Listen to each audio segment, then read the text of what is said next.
എൻ്റെ മൺവീണയിൽ കൂടണയാനൊരു മൗനം പറന്നു പറന്നു വന്നു. പെയ്തു തോർന്നാലും മരച്ചില്ലകളിൽ നിന്ന് വീണ്ടും അടർന്നു വീഴുന്ന ചില മഴത്തുള്ളികളില്ലേ, അതുപോലെയാണ് മലയാളികൾക്ക് ജോൺസൺ മാഷ്.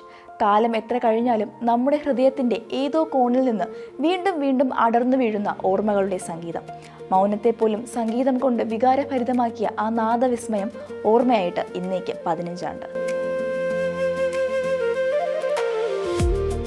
ശാസ്ത്രീയ വ്യാകരണങ്ങളിലൂടെയല്ല, മറിച്ച് ജീവന്റെ സ്പന്ദനങ്ങളിൽ നിന്നുമാണ് ജോൺസൺ സംഗീതം പഠിച്ചത്. തൃശൂർ നെല്ലിക്കുന്ന് പള്ളിയിൽ ഗായക സംഘത്തിൽ നിന്ന് തുടങ്ങി വെറും 10 രൂപ പ്രതിഫലത്തിൽ പി ജയചന്ദ്രന്റെ ഗാനമേളകളിൽ വയലിൻ തന്ത്രികൾ മീട്ടിയ ആ നാടൻ പയ്യനായി കാലം കാത്തുവച്ചത് മലയാളത്തിന്റെ സംഗീത ലോകത്തെ സിംഹാസനമായിരുന്നു.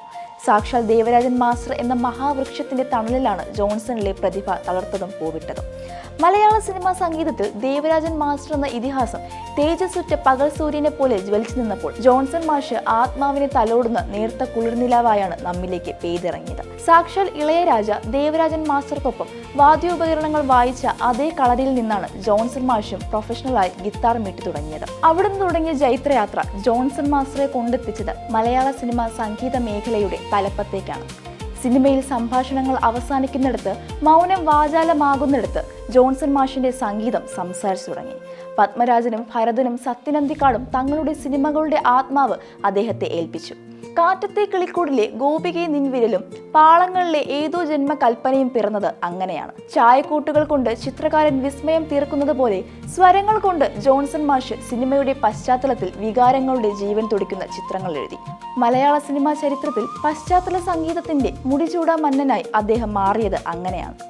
വാക്കുകൾക്ക് വിട നൽകി കേവലം നാദവിസ്മയങ്ങൾ കൊണ്ട് മാത്രം മനുഷ്യന്റെ ഉള്ളിലെ തീവ്രമായ സങ്കടങ്ങളെയും ഏകാന്തതയെയും അദ്ദേഹം തൊട്ടുണർത്തി. പൊന്തൻമാടയിലെയും സുഹൃതത്തിലെയും പ്രകൃതിയും മനുഷ്യനും തമ്മിലുള്ള അദൃശ്യമായ സംവാദങ്ങളെ ആ വിരലുകൾ സംഗീതത്തിലേക്ക് ആവാഹിച്ചപ്പോൾ അതൊരു ചരിത്രമായി മാറി. പശ്ചാത്തല സംഗീതം കൊണ്ട് മാത്രം ഒരു സിനിമയെ എങ്ങനെ ജീവനുള്ളതാക്കാം എന്ന് കാണിച്ചു തന്ന ആ സംഗീത തപസ്വിക്ക് ലഭിച്ച 2 ദേശീയ പുരസ്കാരങ്ങൾ കലയോട് അദ്ദേഹം കാണിച്ച ആത്മാർത്ഥതയ്ക്കുള്ള സമ്മാനമായിരുന്നു. കിരീടവും ചെങ്കോലുമൊക്കെ ജോൺസൺ മാഷിന്റെ സംഗീതമില്ലാതെ നമുക്കൊന്ന് സങ്കല്പിക്കാൻ കഴിയുമോ? സേതുമാധവൻ എന്ന കഥാപാത്രത്തിന്റെ നെഞ്ചകം പിളരുന്ന വേദനയും തകർന്നടിഞ്ഞ സ്വപ്നങ്ങളുടെ നോവും വെള്ളിത്തിരയിൽ നിന്ന് നമ്മുടെ ഉള്ളിലേക്ക് പടർന്നത് ആ പശ്ചാത്തല സംഗീതത്തിന്റെ തീവ്രതയിലൂടെയാണ്. ഒരു നേർത്ത വയലിൻ നാദത്തിലൂടെ സേതുമാധവന്റെ നിസ്സഹായത അദ്ദേഹം വരച്ചു കാട്ടിയപ്പോൾ അത് നമ്മളിൽ ഓരോരുത്തരുടെയും നെഞ്ചിലെ വിങ്ങലായി മാറുകയായിരുന്നു. ജോൺസൺ മാഷിന്റെ ആ ഈണങ്ങളുടെ തലോടലില്ലായിരുന്നെങ്കിൽ കിരീടത്തിലെയും ചെങ്കോലിലെയും കണ്ണീരിന് ഇത്രമേൽ പൊള്ളുന്ന നോവുണ്ടാവില്ലായിരുന്നു. പ്രണയത്തിന്റെയും വിരഹത്തിന്റെയും എത്രയെത്ര രാഗങ്ങളാണ് അദ്ദേഹം നമുക്കായി ബാക്കി വെച്ചത്. ഓരോ മലയാളിയുടെയും മനസ്സിലെ ചില്ലകളിൽ താനെ പൂവിട്ട മോഹങ്ങളായും ജീവിത നൊമ്പരങ്ങളെ തലോടുന്ന മധുരം ജീവാമൃത ബിന്ദുവായും നിഷ്കളങ്കമായ നാടൻ പ്രണയത്തിന്റെ പഞ്ചവർണ്ണ പൈങ്കിളി പെണ്ണായും കാറ്റിലൊഴുകി വന്ന ആ നാദധാര നമ്മുടെ ഹൃദയങ്ങളിൽ ഒരിക്കലും കൊഴിയാത്ത സ്നേഹക്കോടൊരുക്കി. പാട്ടുകൾ വെറുതെ കേട്ട് മറക്കാനുള്ളതല്ലെന്നും അത് ജീവന്റെ താളമായി കൂടെ കൊണ്ടു നടക്കാനുള്ളതാണെന്നും ആ ഈണങ്ങൾ നമ്മോട് മന്ത്രിച്ചു. എന്നാൽ കാലം പതിയെ മാറിമറിഞ്ഞു. മലയാള സിനിമാ സംഗീതം മെലഡിയുടെ നനവുള്ള പച്ചപ്പുകൾ ഉപേക്ഷിച്ച് ഡിജിറ്റൽ ശബ്ദങ്ങളിലേക്ക് വഴിമാറി നടക്കാൻ തുടങ്ങി. പക്ഷേ സ്വാഭാവികമായ വാദ്യോപകരണങ്ങളെ വിട്ട് ഡിജിറ്റൽ ശബ്ദങ്ങളിലേക്ക് വഴിമാറി നടക്കാൻ ജോൺസൺ മാഷ് കൂട്ടാക്കിയില്ല. താൻ ജീവന് തുല്യം സ്നേഹിച്ച ഈണങ്ങളെ നെഞ്ചോട് ചേർത്ത് പിടിച്ച് ഒരു സന്യാസിയെ പോലെ അദ്ദേഹം പതിയെ മൗനത്തിന്റെ അണിയറയിലേക്ക് പിൻവാങ്ങി. മലയാളിയുടെ സംഗീത വസന്തത്തിൽ വലിയൊരു ശൂന്യത പടർന്ന കാലം. എങ്കിലും ഒരു നീണ്ട ശിശിരത്തിന് ശേഷം പ്രകൃതി വീണ്ടും വസന്തത്തെ തിരികെ വിളിക്കുന്നത് പോലെ ആ മാന്ത്രിക വിരലുകൾ വീണ്ടും സംഗീതം മീട്ടി. ഫോട്ടോഗ്രാഫറിലൂടെയും ഗുൽമോഹറിലൂടെയും ഒരു തിരിച്ചുവരവിന്റെ പുതുമഴയായി ജോൺസൺ വീണ്ടും പെയ്തിറങ്ങിയപ്പോൾ വീണ്ടും മലയാളിയുടെ ഉള്ളം ആ സംഗീതത്താൽ നനഞ്ഞു. പഴയ അതേ സ്നേഹത്തോടെ, അതേ ആർദ്രതയോടെ, ഒരു സാന്ത്വനം പോലെ ആ ഈണങ്ങൾ വീണ്ടും മലയാളിയെ തലോടി കടന്നുപോയി. മരണം അദ്ദേഹത്തെ തട്ടിയെടുത്തുവെങ്കിലും ജോൺസൺ മാഷ് ബാക്കി വെച്ചു പോയ ഈണങ്ങൾക്ക് ഒരിക്കലും മരണമില്ല.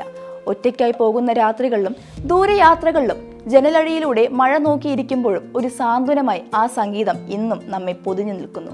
കാറ്റും മഴയും നിലാവും പോലെ അതീവ സ്വാഭാവികമായി അവ പ്രകൃതിയോട് അലിഞ്ഞു ചേർന്നിരിക്കുന്നു.